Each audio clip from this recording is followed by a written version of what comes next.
production is there, but when the problems are greater than the production, we're no longer interested in you anymore. And with Bruce Arians says that about AB, that is a telling statement about how the league probably feels about AB, because it felt like the only guy that could control this guy is Tom Brady. The only person on planet Earth that he respects enough to actually act like an adult would be Tom Brady. And if that is no longer the case, then I don't know who's going to pick you up. Look, I'm rarely right about anything, but I think I said this earlier in the week that, look, and I mean this in all sincerity, Antonio Brown has a child with a woman that I've seen him on tape treat abusively in front of that child and in front of the police. And that to me screams, I can't trust this guy with anybody. No matter how much respect he may or may not have for Tom Brady, if you'll do that to the mother of your child publicly, in front of the police, on video that you're shooting, I just don't think this is an untrustworthy individual.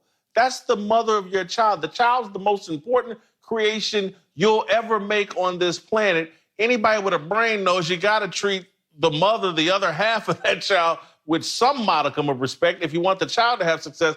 So I totally agree with Bruce Arians.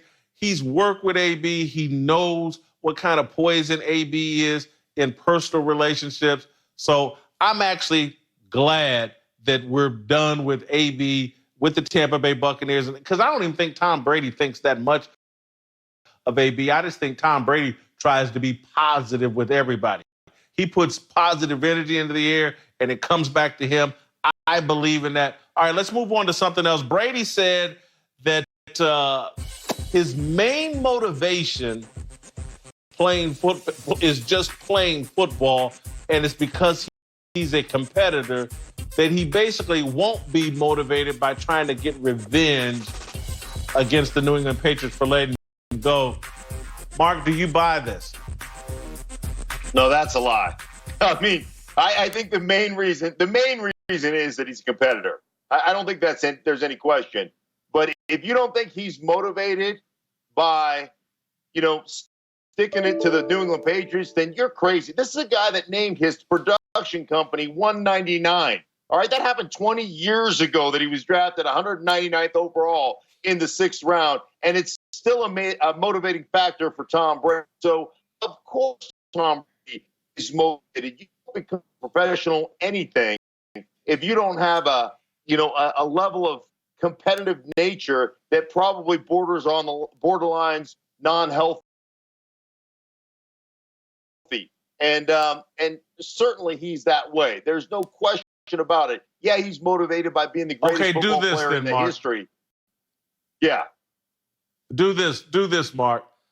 Put a percentage on it. How much of the motivation is just being a football competitor? How much of the motivation is revenge against the Patriots? I'm going to say 60% is just being a competitive football player. You're never sated by success. It's one of the most amazing things about Tom Brady. 40% is I want to shove it up your can. And I believe that wholeheartedly because I just know how that operates. Well, I'm going to say 80% is just, hey, man, this is what I do. I'm Tom Brady. I play football. And when I take the field, I go out there to seek and destroy. I eat what I kill. That's just his mentality. 20% is to prove, or 10% is to prove Bill Belichick wrong, or 15%, 5% is to prove people in the media that doubt him, guys like me that occasionally like, man, the dude's going to be 43. Can he really do it? But I do think the overwhelming majority of his motivation is just, hey, man, this is what I do. I play football and I kill people. I'm Tom Brady. That's who I am. Hey, listen. All right, Mark. I think it is. I think overwhelmingly it is that, but there's certainly some of that I want to get you. Mark, we got to go. Uncle Jimmy's waiting on deck. He's at his crib. Can't wait to see what he's wearing. All right, stick around.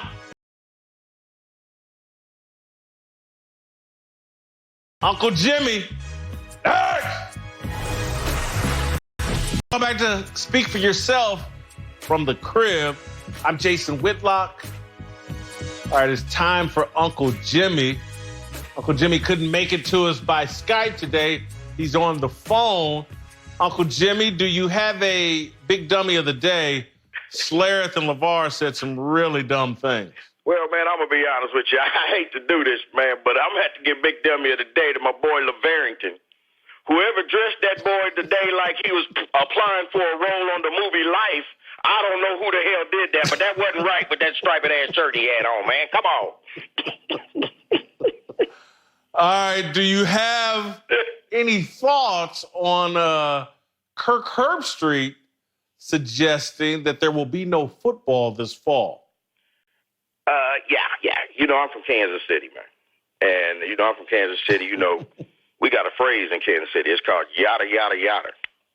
Matter of fact, Tech-9 wrote a song about it. See? Yeah. I don't really care whether or not you and Kirk can run your mouth and yada, yada, yada about whether or not they're going to have football or not. Because whether or not they have football or not ain't really important. Here's what's important. When football picks up, guess who the Super Bowl champions is going to be? The Kansas City Chiefs. And the longer y'all take, that is true. Guess what they're going to say? We the longest reigning Super Bowl champions, the Kansas City Chiefs. Okay? So if y'all can have a draft if you want to or not. Uncle Jimmy going to have a draft. Because I'm going to be busting heads, taking names right here on this PS4. You can reach me at Uncle Jimmy SFY. That's where I'm going to be. Okay? I'm reaching out to some of them Twitter stars with them check marks by their names. You know, Snoop, Marcellus' boy, MJD, Miller's Genuine Draft. I need some competition because, you know, we're going to be here for a while. I don't care whether y'all have football or not. We going to be over here playing Madden, busting heads. Now, if they don't have a Madden next year, I got a problem with this. Until then, I'm good. Oh, so you're going to play Madden video football like you're a little kid. When you going to grow up, man? You're in your 70s and you're still playing video games. All right, let me get my approval rating for Kirk Herbstreit real quick. 79. Not quite GOAT status. I love Kirk. Job performance 23. All-time greatness 17. Character 1920. I don't know what the internet says. Oh, they got him at a dumpster fire. All right, that's it for us. Great week of Speak for Yourself from the crib. I hope you enjoyed it. I'm about to have a cocktail. See you on Monday.